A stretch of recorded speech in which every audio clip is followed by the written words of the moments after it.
Is doing today. So I'm gonna start off this series with eighth gen. I'm gonna call this eighth gen overrated. And the first game we're gonna get today is this God of War. I have been waiting to go in on this for so long, and after finishing God of War 3 Remastered and playing this game's fucking horrible. Look, you even start out this game cutting down a tree and hauling it back to burn under your dead wife's. You know what? I'll let you watch the video and see. But long journey, short path. This is a dumbed down God of War. So God of War initially started out as almost Greek mythology with Devil May Cry gameplay, but Greek mythology around the story where Kratos is getting revenge on the gods because Ares tricked him to kill his family, blah, blah, blah. Cool. The first three games were highly inspired, highly original. The gameplay was taken from Devil May Cry, but it worked. It worked. It was epic in the grand scheme of things.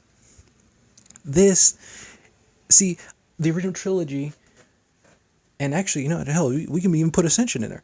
It was epic by being epic. It wasn't trying to be epic like this is. You have this whole father-son dynamic where they try to make Kratos seem human, despite, he admits and shows he has flaws in the original trilogy. And first of all, his son in this game is very annoying. And they tease this whole deep dynamic between father and son, and I'm just like, first of all,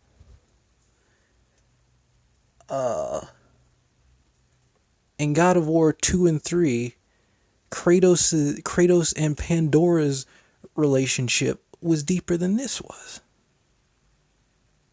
Like, what crack are you guys on? And then, I'll admit, okay, when I first saw this game, I was interested from the standpoint of, oh, cool, they made it third person. So, and I was cool with that. Until I picked up the controller, which I'll get to that in a second. But they first showed it off at E3, brilliant. It looked cool. I was like, okay, cool. I may have to pick this thing up. I got it from GameFly one day, put it in my console, played it for, let's say, an hour, and look, there is a problem when I have to force myself to keep playing what these devs call today a story-driven narrative experience.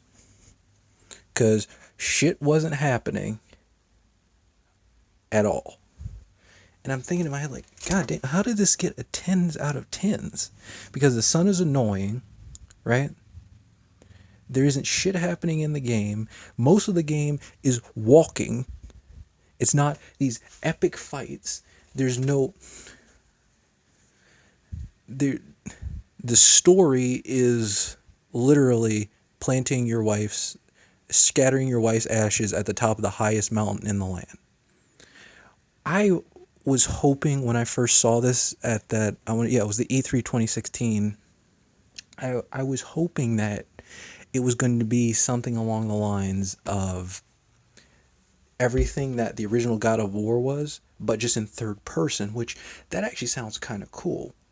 Even though you're gonna have to move the camera around, and I'll be honest, the original the four God of Wars, where the camera was fixed, It was fixed and you couldn't move it, but it led to some very good camera work and cinematography, as well as you didn't have to worry about moving it around. It was really, really cool, and it allowed you to just to grasp the scope of everything that's going on and happening around you.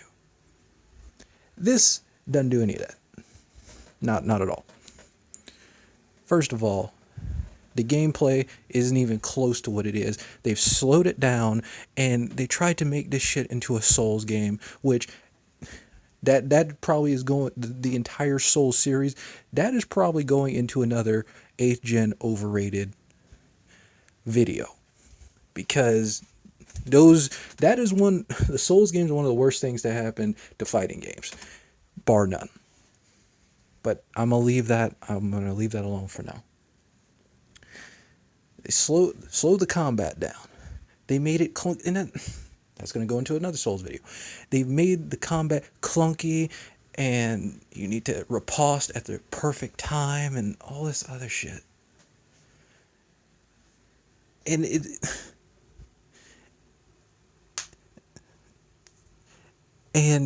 it doesn't help that Kratos moves slower. Kratos can't see what's behind him. Kratos can't jump. I mean, he can jump in the cutscenes, but he can't really jump while you're playing as him, which, again, strange. And then, the God of Wars had great bosses, like memorable bosses, where, Zeus, Hades,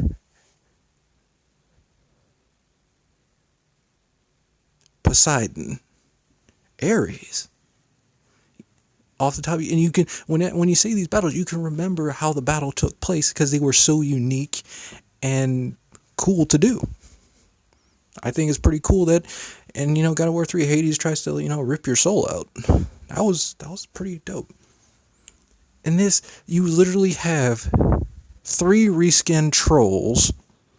You have, I don't even know what the hell that was, a witch doctor that makes 2 of himself, and then you're painting the fingernails of what appears to be a Norse dragon.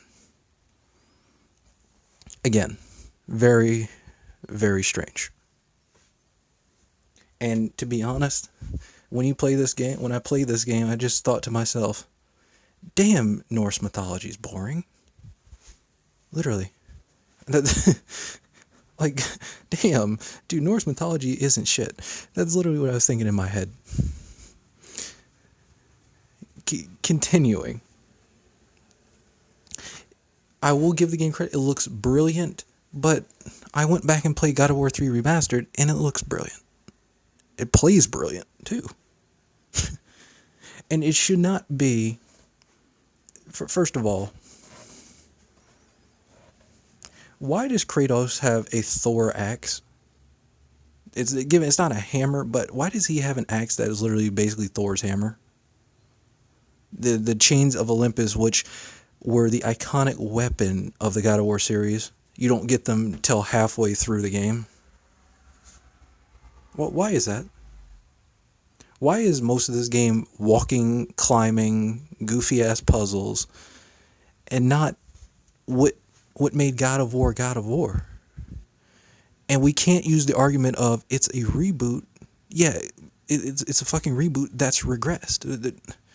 That's called bad.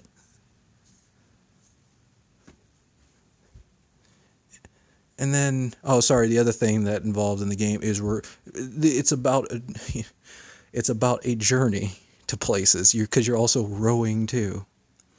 And another thing about games like this, and I've done a video on this, is can we please cut the fucking skill trees?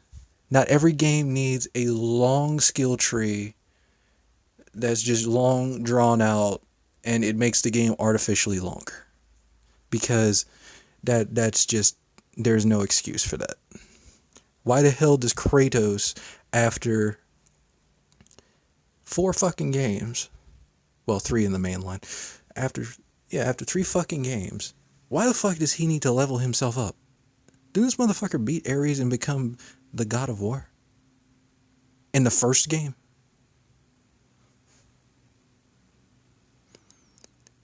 And what else? And I swear I want to say there's like three different skill trees. You have the skill trees themselves, then you have leveling up, these like leveling up powers and all this other shit. Then you have these chests that are completely different from the regular ones in the first games.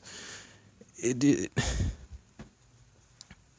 and then there are so many reskinned enemies. My God. Oh, battery's about to die, boys. I'll make this really quick. There are so many reskinned enemies in this fucking game. Who thought this was worthwhile? And then again, you have Sony fanboys making fucking excuses about the reskinned enemies. Especially when you compare it to God of War. Hell, dude, we can just go to God of War 3. Again. Where you mean to tell... where you had way more enemies. Hell, you don't even meet the jackals till about 75% of the way through the game. And the jackals are hard as shit, by the way. And there were so many different types of enemies. It kept the gameplay fresh, and it was fun. But of course, and actually some enemies were a lot harder until you got certain weapons later. Like those guys with the shields, where you had to get the Medusa to basically turn them to stone temporarily. That was pretty cool. But anyway, and I've seen people make the excuse of, well, that's a shorter game. If they had basically, not to be quoted verbatim, but if they had the same amount of enemies in God of War 4, God of War 3 as they did in the God of War reboot, it would have the same problem. Like, what? You can't tell me reskinning 3 trolls, your main enemy... And that's another thing. Enemies have way too much fucking health, man. How many hits does Kratos got to give you before you die? Seriously. It's just, this whole thing is just, again, shit. It would have been one thing had they just made the game, third person, push the camera further away, and just kept the controls of the old God of War games and just made it third person, where it's just